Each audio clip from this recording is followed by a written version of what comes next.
All right, it is now 11:03, so we'll go ahead and get started. Good morning to our friends on the West Coast, and good afternoon for those of you from the East Coast. We have a few of those as well. Welcome to our webinar, City Management Under COVID-19, Lessons from Early Impacted States of Washington and California.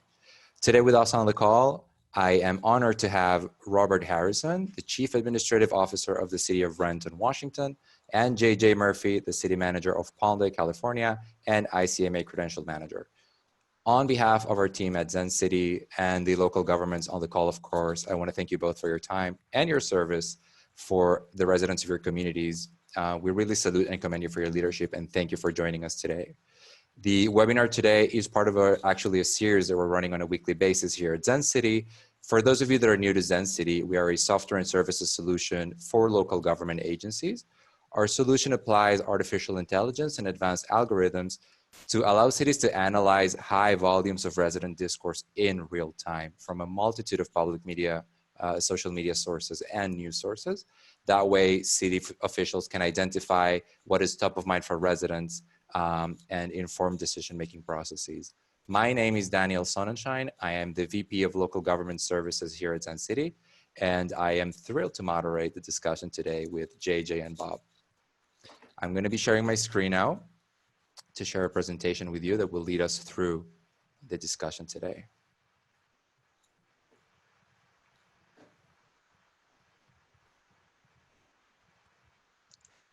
Excellent.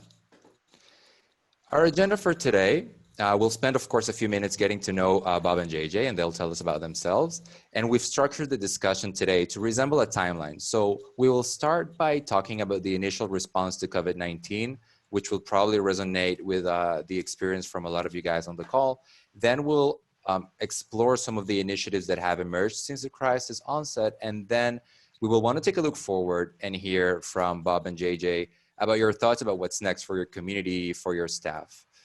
For our attendees in the audience, this panel is for you. So please, while we intend to leave some time in the end for Q&A, we encourage you to submit questions at any point throughout the presentation. You can use the Q&A box at the bottom of your Zoom screen, and we will do our best to incorporate your questions into the conversation so we can make this as interactive as possible. And without further ado, I'm really happy to introduce our panelists, Bob and JJ. We're going to start with you, Bob. Please tell us about yourself, your background, and what you'd like the forum to learn about your city. Hi, Daniel. Thank you. My name's Bob Harrison. I've been in city management for 25 years. I've worked in 3 different states, Wisconsin, Ohio, and moved out to Washington State in 2010.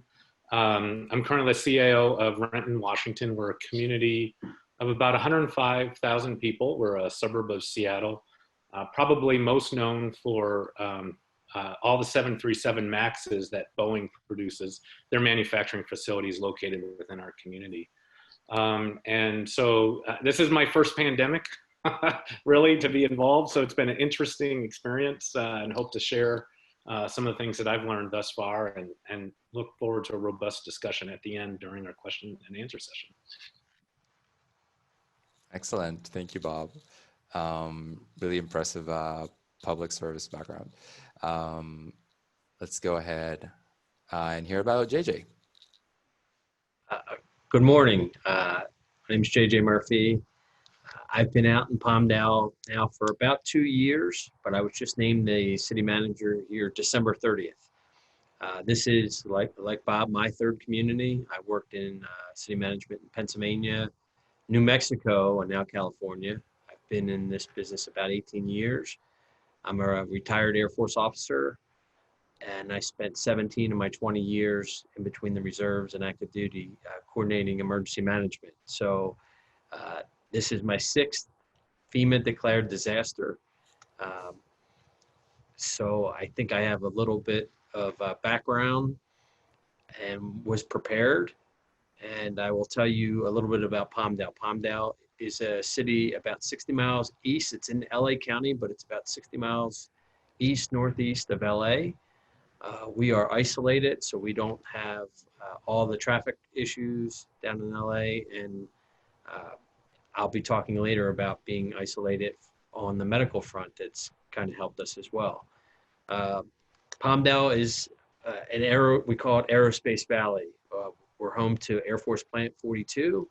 So it's the home of where the B-2 bomber and the SR-71 were first flown, designed, and some of it was actually built. And it's now being, Northrop Grumman is building the B-21, and Lockheed is building the F-35 here. So a lot of open air, a lot of open space, and we have natural social distancing. Thank you, JJ. It's interesting because I think, JJ, you're actually in City Hall, and Bob, you are at home at the moment, right? Yes, that's correct. Matter of fact, I haven't been back to City Hall since February 25th. So Wow. It's pretty amazing how the scope of work has shifted. And JJ, you've been at City Hall all along, right? We have kept City Hall open. The buildings are closed to the public unless you have appointment only. I thought it was a message to send to the community that we were going to stay open, and we've continued to operate. We have actually expanded our services, so I know we'll touch on that a little later, but I've been here every day since. Absolutely. That's actually a good segue into the first block of our conversation. And a good place to start is to take us back in time to somewhere around mid-March and understand what was going through your mind then. You know, COVID-19, of course, has become increasingly ubiquitous in the US today, but 2 months ago, we really knew a lot less than we know today. So it would be good in this section to understand from you about these first decisions about how to maintain city operations, like you just explained, for example, JJ, about whether to maintain the physical buildings or City Hall open or not. Also understand how you've been navigating an array of county, state, and federal directive, sometimes changing on a weekly basis. And then finally, to understand how you started balancing what your residents want and what they're asking in terms of welfare, and then keeping them safe at the same time. All right, so let's get us started on continuity of city operations. One of the first decisions, of course, that has to be made is how to continue to operate city services. And it would be interesting to just hear about your thought process here in the first days. All right, sure. So this is Bob Harrison. It was interesting because we were the neighboring community. Kirkland was kind of the first confirmed case in the United States at a nursing home, and they had pretty significant infection in that nursing home and eventually some deaths. But we had started out in mid-February. Initially, we were fairly fortunate. We were looking at enhancing our telecommute policy. We had 37 individuals that had signed up to participate, and managers at that time were still a little concerned about, it was more important to have a button seat because you could measure how that work was going to get done, versus thinking about how this work could be done virtually. But we had started to move there, and by mid-February, when these first initial infections started to occur, we were going through a trial case of, we could see there's a potential pandemic occurring, and what will it look like if we had to switch to a very focused telecommuting environment. And so we did a stress test. We sent as many folks home as we possibly could, about 250 initially, and we did 2 days of testing. We found out, where some of the fails were in our systems. And then we were planning on coming back to work that following Monday when the governor issued his stay-at-home order. And so essentially we just had those employees that were going to come back stay focused at telecommuting at home. Here are some of the photos that we shared. First one on the left is one of our Zoom meetings that we're having with all of our employees. One of the things we've been doing as well as all organizational messages, is having these what we call Renton 101, so people can drop in, hear from management, or just at least stay connected with each other in the organization. And so Zoom has kind of become the platform that we're using for most of our meetings. One of the challenges there we had was court. And so to protect our employees and the individuals in court, we essentially had to close down court for a period of time. and then move to all virtual court hearings. We had some online payments in place. We saw that, you know, they were down in the, for usage, probably in the 10 to 15% range. That has increased significantly. So a lot of people have moved over to paying for issues online. And we've seen quite a bit of increase in food need and food insecurity. And so we've been doing some things to make sure that our community is still dealing with that. You know, we're doing several things that we're looking at ways to help our small businesses. Now that we're finally starting to get some guidance around care funds, we're looking at ways that are testing our operations and redeploying some of our personnel. So we've seen a slight decrease, for example, in building permits activity over the last couple of months. We've repurposed some of our folks in our permit center and planning department over to economic development, so we could help businesses get through the PPP program and get information about that, and look at programs we could set up to assist them going forward. That's fascinating. So essentially, very early on, looking at what was happening in a neighboring community, you introduced your staff into a stress test that ended up essentially continuing into a stay-at-home, working from home remotely. So most of your staff has not been in City Hall then. Is that correct? Yeah, so we have about 600 employees in total. And like I said, nearly half have been able to telecommute. The other half, police officers, some of our public works employees, we've shifted their work schedules and then reduced our response rate, say for the police department in terms of calls, so that we could practice appropriate social distancing and make sure our employees could stay safe during the service that we provide to the public. Of course. JJ, how does that resonate with your experience? Walk us a little bit about the response on your end. Right. Looking back, I wish I had Bob's stress tests earlier. That would have been fortunate. I think we have about 230 full-time employees. We have another 130 right now part-time employees. What we did is we made a conscious decision to stay open, to continue operations. I tried to over communicate with the employees. So I would say we tried to practice our social distancing by sending some employees home, letting them work from home, and we didn't have an initial telecommute policy. We didn't have enough laptops, so we kind of did it more on a rolling basis. We started ordering more so we could keep our infrastructure secured. I was trying to really balance the fiscal health of the organization and the fiscal health of the community. You know, all the data I had read, this wasn't going to be a 2-week or 3-week issue. So I wanted to make sure that our employees continued rolling and providing the services we could. I know in California, some of the initial things that were still open were construction. So we had building permits and to issue. So we just asked the public eventually to just make appointments. And we did a lot of things online.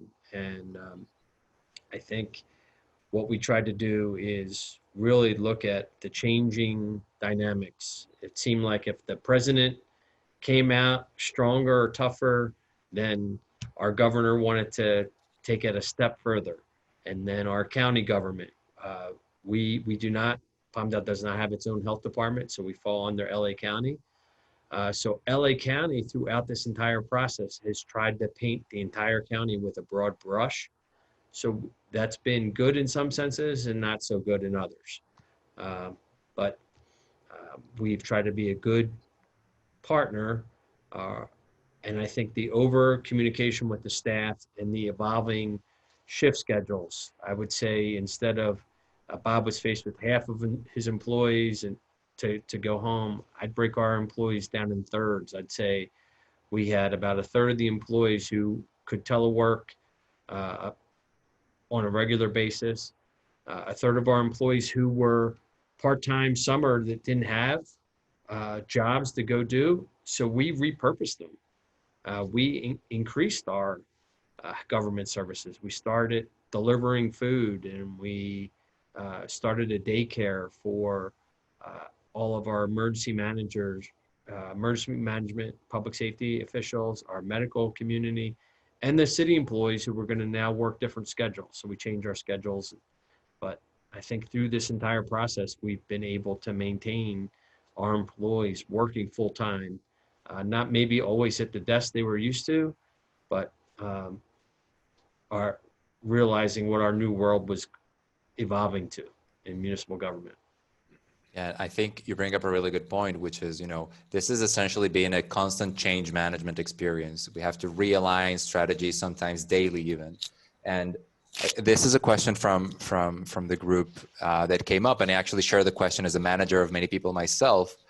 How do you keep your staff motivated throughout this whole, the great deal of uncertainty that they are under, both professionally and personally even? How have you found that it's been effective to keep people motivated throughout this change management? Bob, maybe I'll jump in first this time, and I'll just say some of the best leaders I learned from in the military were those who would lead from out front. And I never asked our employees to do anything I wasn't willing to do. So, if we were setting up a testing site, I was out at the testing site to make sure they were safe. I was not going to put them anywhere that I wasn't willing to go. And, I've been in City Hall every day, Saturday, Sunday, 7 days a week since it started. So in over communicating with our employees and letting them know that, that I was going to make sure that their health was important and a priority, I think they were motivated, and they realized that we were going to have to get through this together. This organization, and I wasn't here in 2008 when they hit the recession, they lost 50% of their workforce. So Wow. The survivors of that remember that the fiscal health wasn't always a priority. So I think they valued that my priority was that they would all have jobs when this ended. And that was a goal of ours, to make sure we geared towards that. And I was aligned with the city council was aligned with that message. So I think that was motivating for the employees. That's great. I think we've been fortunate. I think a lot of employees who end up in the public sector do it because they believe in public service. And so it was not as difficult to motivate employees to step up and do this because they were self-motivated. They wanted to help our residents and our community in a way that was really important and provided them the assistance that they needed. I think the other piece of this is just being honest and transparent with your employees. We've tried to be very open with them as we're starting to deal now with some of the financial challenges. Having these periodic drop-ins where employees can come in and engage and talk to each other has been very helpful as well. And I think what they've seen from us on the management side is that we've tried to take their personal safety and make it a priority. So, for example, we couldn't keep effective social distancing with our public works employees. We have about 100 that work on our road crew and our water and utility crews. So they could see we did some things. We retrofitted their vehicles and their cars so they became mobile offices. Think of a police squad car, for example. We essentially took half the shift and had half work on Monday and Tuesdays, took Wednesday off to disinfect the entire facility, and then had the other half work on Thursdays and Fridays. And even though that, we put the other half on call for those other 2 days, I think our employees appreciated that it was the right thing to do, and it took their safety as a priority. And thankfully, we've been able to financially manage that for the time being.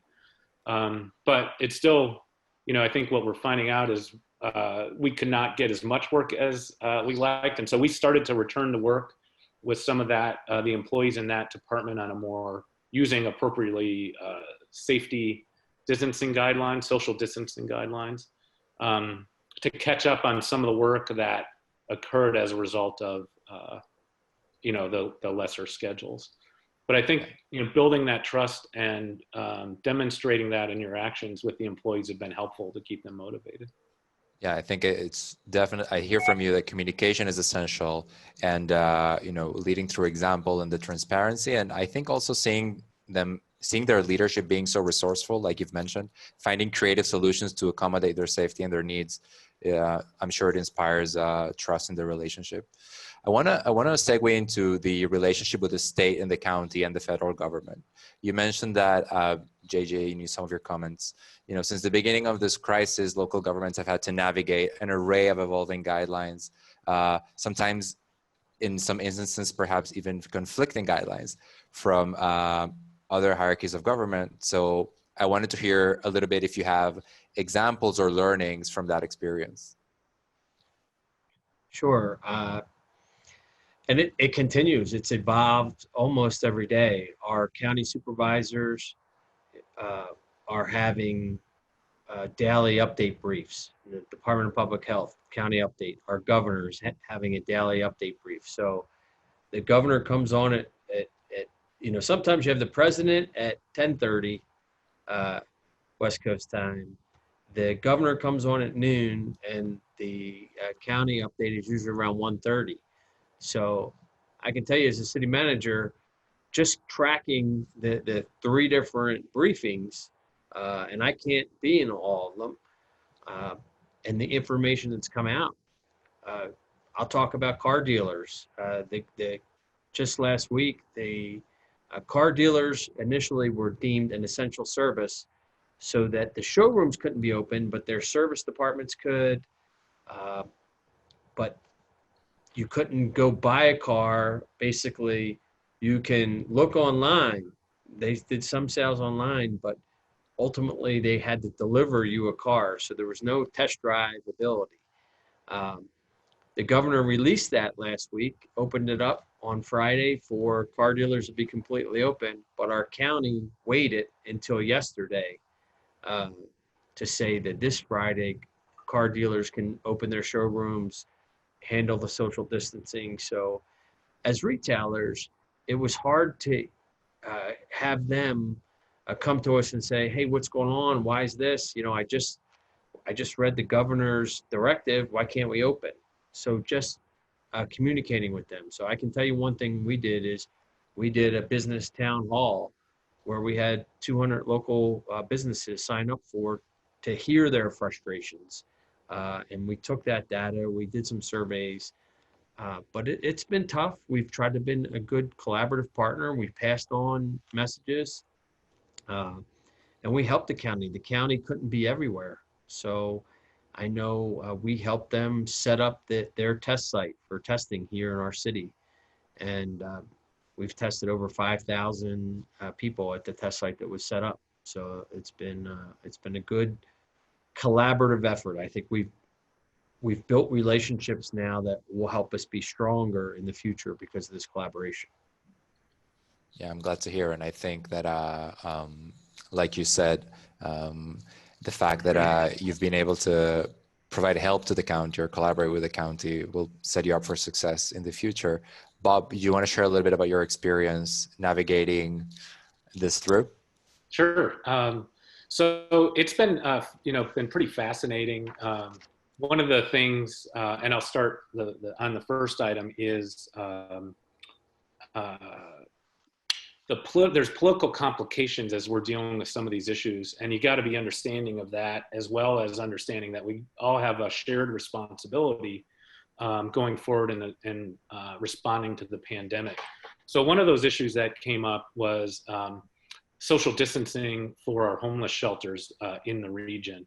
And it was just impossible the way those shelters were set up to achieve appropriate social distancing with the clientele that we have there. We have, on average, a regular population of about 70 homeless individuals that we service. And so we've been able to do some things to separate in different spaces and be able to provide them with support. But you can imagine some of the challenges of just maintaining hygiene and those types of things for that population. One of the strategies that public health and the county pursued was acquiring isolation centers. So people and recovery centers, so people have maybe gotten the disease, would be able to quarantine there and be able to recover and separate from themselves if they have families that maybe have vulnerable populations. For us, the biggest issue came in that the large shelters in Seattle that had their homeless population, the county actually leased a large hotel in our town, and they moved over 200 homeless individuals from the county in Seattle into our community. And and we don't want to appear NIMBY, but on the other hand, it wasn't our desire to solve the city of Seattle's homeless problem for them either, right? So you can imagine taking a population of 70 with very significant, 70 to now 270, with that 200 population having very significant needs. So that's been interesting in working with them and, essentially converting a hotel into a residential structure under public health. Using a public health order, a neighboring community had tried to sue about the placement of that hotel in their town. And it was determined that local zoning didn't matter in these situations when there's a public health order. So there's a lot of complicating issues. We want to be a good partner in that case, but we also don't want this population to reside in Renton for 6 months or a year. We think that's a shared burden that could be shared across the county, but it creates some interesting challenges. The other thing I would say is the aspect, and the governor has defined this 4-phased approach for reopening. This essential business model has been really challenging because what makes an essential business, right? So you could have a Super Walmart or a Fred Meyer, for example, that sells groceries and tires and some of those other things, whereas the tire store is shut down. And so if you're a business owner and you're in a business that's deemed essential, you can have another shop right next door, which is selling the same product, but it's just not in that essential category. And I think that's causing some erosion in some of the trust that people, as we're seeing in some states, with some of the protests, in the decision-making of government officials. And that is going to cause some longer-term challenges. Yeah, and I think, we don't have the privilege to erode the public trust, understanding that this is a prolonged reality, right? So I understand the risk that poses for the community. One question that came up was, it was half comment, half question. There's a sentiment that even if the guideline is not directly from the city, so there may be a state or a county guideline, at the end of the day, people turn to the city. People don't have necessarily direct interfaces with the state or the county. They do with the city, though. And I wanted to gauge if that's your experience as well. So that's absolutely been my experience, is that, and that's where we struggled, I think, the most this first month of the crisis was the governor was making decisions on the fly, and we wouldn't even know about it until we're watching the governor's press conference that day. And so we were trying to make, decision making, and we were getting pressure being put on from local residents. I think as and we cover this a little bit in the next slide, Daniel, I think one of the things that we saw in the way that we responded is that the expectation of enforcing those social distancing orders were pushed and placed on the city. And it was very difficult for us to do that. I think the comment that I've kind of seen, and I don't want to be negative, but it seems like as we've continued on this, we've developed a whole population of primary school hall monitors, because we'll get calls from people all the time saying, there's 20 people down at the park and they're not social distancing, go down there and break it up. Some people have to take that individual responsibility to follow the rules and follow the laws on their own, and we can't go out and police all of those activities. So that's been an interesting challenge. What's your experience? I would agree with Bob. As Tip O'Neill said, all politics is local, and people are closest to their local government. So their expectation is if they have a complaint, they don't want to look into the rules Many of them don't know when the county or state, what's on their docket or what's on their agenda. That they want to be able to call City Hall and be able to get an answer. So we've tried to be as responsive. There, as Bob alluded to, there's been a little bit of a snitch mentality, and some elected officials are playing on that. And we've tried to just stay focused, keep with our mission, and just be as responsive as we can to our public. And our public is very patriotic. We have a lot of veterans who live here. So we have tried to just embrace that supportive model and not go out. We're not going out sending our enforcement officers to look if somebody's grass is over 6 inches, and we're trying to just really look at life safety issues and balancing the health of the community as our primary focus. Yeah, and I think what I gather from both of you is that at the end of the day, the city is in the front lines with the residents, right? So regardless of where the guidelines come from, you guys have to respond. We touched a little bit about the topic of balancing residents' wants and safety, and you mentioned a little bit about the struggles about enforcement. So I'm going to skip through the slide if that's okay with you guys, because I want to spend a few minutes talking about the transition of services through the remote realm. In preparation for this call, I heard from both of you really interesting experiments, if you will, or adaptations that might be here to stay even for the day after COVID-19. So I wanted to maybe spend a few minutes hearing from your experience with that. Sure, I see I think our slides up. We have been hosting multiple Zoom meetings a day with the community. We've been collaborating with the community, and that's been great. One of the interesting initiatives, because construction was still open, is our staff came up with the idea of doing virtual inspections and using FaceTime and having, whether they were building inspections or rental inspections. So we were able to start that. And I think moving forward, that's going to stay. If you have an inspector who pulls up, and whether it's a weather issue or health issue, they'd still be able to work. So I think all this technology use is going to make us more responsive in the future. And we have a food bank. We run a food bank, and people would come, wait in line, come in the building. Now we have drive-up service, and for seniors, we've been delivering food.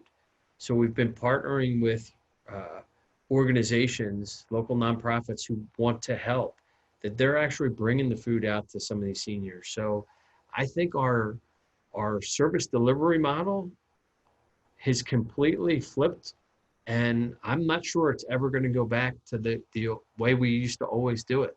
I think this has opened all of our minds to what the future of local government will be, and the expectation now of citizens. They don't have to come to a council meeting anymore. They're going to be able to put their comment in online 4 days before, and they could still have their voice heard without physically being at a council meeting, at a planning commission meeting, at a library board meeting. So we'll continue to evolve, I think, as local governments.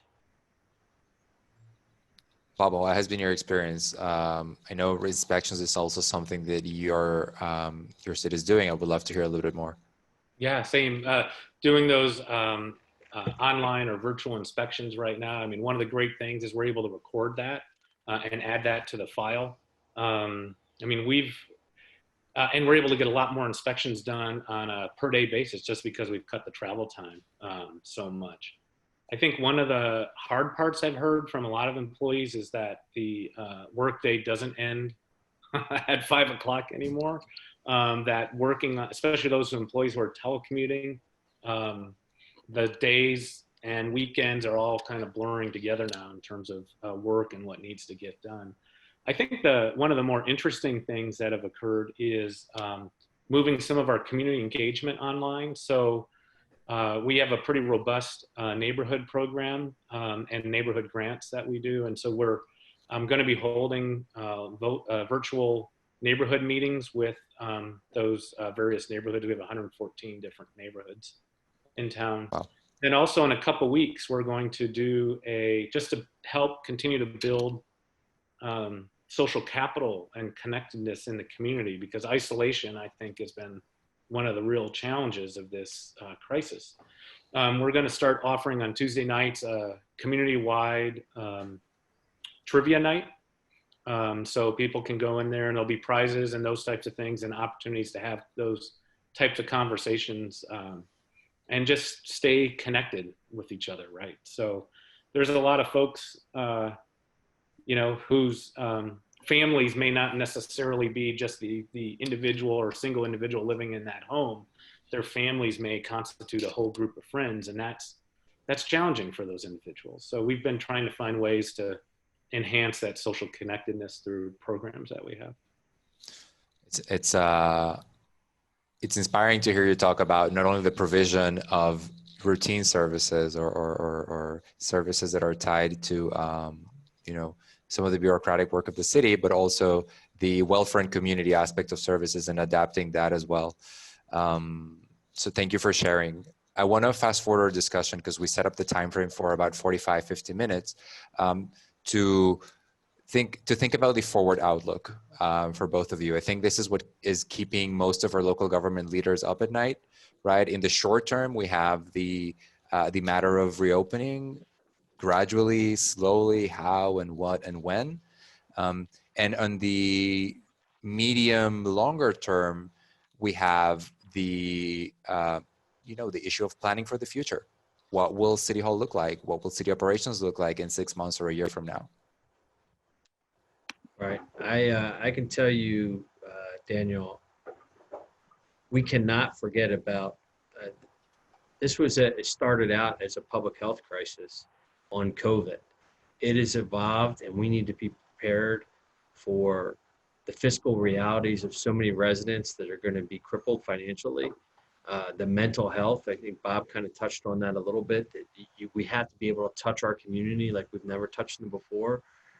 The struggles people are going to have. We had 2 suicides just last week with veterans, and the week prior with a non-veteran. And I will tell you that as businesses open and they don't hire back all their employees, or businesses don't reopen and don't survive this, the real fiscal realities are going to hit, and we need to be prepared. It's one thing if we have to cut some programs. It's another thing when people can't put food on their table for their families. So those programs are going to have to expand. The technology opportunities are going to have to expand. The expectation of our residents are going to be completely different post-COVID here. And I think looking forward, the mental health aspect is going to be key, because that's going to lead to crime. That's going to lead to other fabrics of the community that affect our daily quality of life. And if we're ignorant to that, those communities are going to suffer. If we're advanced and we're thinking about those things and acting on them now, I think our communities are going to be stronger moving forward. So, and I'll be brief too, because I know we're starting to run out of time. So we're starting to ask ourselves some of these questions as we start to look forward. So look forward to the future. Our economic development and zoning has been based on creating activated public spaces. Think about entertainment, restaurants, parks, hardscape, places where people can engage and interact with each other. Well, that's really in conflict with lessening the risk of infection from COVID-19. So one of the things we need to start to think about is how do we, at least until we can get, some treatment or vaccine, how does that conflict of what we're seeing in economic development and the code deal with the current situation that we have? Affordable housing here has been a big issue in the Seattle area. That has been focused more and more on building more density, which again is in conflict with what we're seeing on results in terms of infection rates with the disease. We're anticipating some reduced property assessments. The state, the county, and frankly, the federal government have both put restrictions on evictions and foreclosures, but it's not like those obligations have disappeared. They've just been pushed into the future. So we're already looking at what the impact that's going to potentially have on our residential and commercial tax revenue and tax assessments. A lot of restaurants are based on, leases are based on the amount of sales that get generated for those rents. A lot of those leases are probably going to have to be renegotiated with those property owners, because if there's social distancing codes in place, the amount of turnover that each table could potentially have is going to be half of what it was before. So I think what you're going to see is just a pretty significant reduction in economic activity, even when we're reopened. That's going to be a real challenge for us, especially a community like communities in Washington State that are really relying on sales taxes as a primary funder for our revenues. As we talked a little bit about maintaining and building social capital, that's going to be one of the challenges.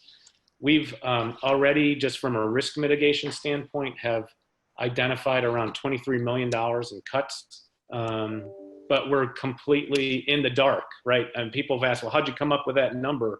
And it's pretty much like, we tried to use our best swag, quite honestly, to come up with, all right, this may, this forecast may at least get us through and by a period of time, so that we can see what happens, what the economy looks like when we're done. And two, is there any federal aid that comes to help states and local governments in revenue replacement?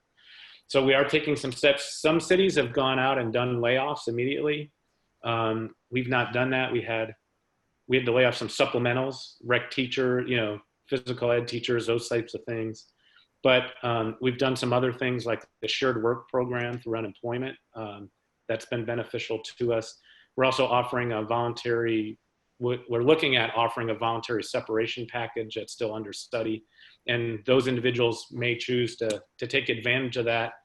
And then it's re-looking in this next upcoming budget about what's the services that are going to be, things that we didn't do before, the huge demand for increased sanitization or disinfectant of public spaces and public buildings in a way we never did before is going to be an increasing demand. So it's going to require a real recalibration of kind of the services that we were providing before versus some of the services we'll be providing in the future.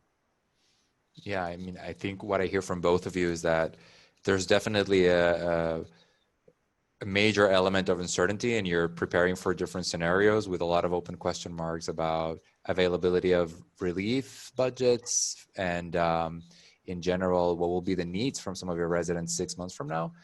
Bob, you hinted at something that I think is also interesting. There were some short-term relief measures that we have to examine the sustainability of if this crisis is to stay with us for 6 months to a year or longer, right? Like moratoriums in rent and so on. And I wish we didn't have to end the webinar with that kind of like somber outlook, but I think good, I'll give you a quick opportunity. So yes, I think please. There are opportunities in this, and for us, we have a pretty diverse economy, but one of those things we have is a medical cluster in town. So we have the headquarters of Providence, Kaiser Permanente, Valley Hospital, which is part of the UW system. This potential reinvestment in public health provides us a unique opportunity to continue to build in that sector. I also see a lot more kind of onshoring of previously offshored manufacturing, because we just got too much gaps in our supply systems as it relates to pharmaceuticals, PP&E and those types of things. And there's going to be opportunities, I think, for more job creation to occur in cities if you're able to take advantage of those opportunities when they come along. Thank you, Bob. Actually, JJ, that's a fantastic note to end the webinar on, and it's a little impromptu, but if you also have an opportunity that you've identified or a silver lining that you would like to share as a final note, that would be incredible. Sure. Out of this, we started a brand called Palmdale Cares. And we've been out there working with the community, really rallying the community. And we are not talking about our future as reopening. We're going to brand, and you're going to see shortly, we're going to talk about a renaissance period, a real opportunity to recreate Palmdale and the entire Antelope Valley here. So I am also going to, end this on a positive note, that we're going to look at this, the darkness, and we're going to find the light in this opportunity, and we're going to move forward as a more united community, more collaborative community, and I truly believe we're going to be a stronger community after we take the initial fiscal hit. We're going to come out of this stronger. Amen. I think, I'm sure your cities are very lucky to have you in their leadership team. Thank you for your resilience and for your service. And thank you for joining our webinar today. This has been super inspiring. I think we learned a lot about, your journey, for lack of a better word, and your constant adaptation to the reality of COVID-19. So I want to thank you again so much for your participation. I want to share with the folks that are still on the call that we have a couple more webinars coming up next week that you're more than welcome invited to join. JJ and Bob, I know that you're busy, but if you have a few minutes of your time to join the mayor of Cheyenne, Wyoming, she's going to be talking to us about complexities of city leadership on May 12th. And on May 14th, we're co-hosting a webinar with ICMA, and we're going to be hosting 3 city managers. So that's going to be an opportunity to learn from a circle of professionals firsthand as part of this series. Bob, JJ, thank you again, and thank you for ending on a positive note in spite of the somber circumstances. Okay. Have a wonderful Great day. day. You too. Thank you. Okay.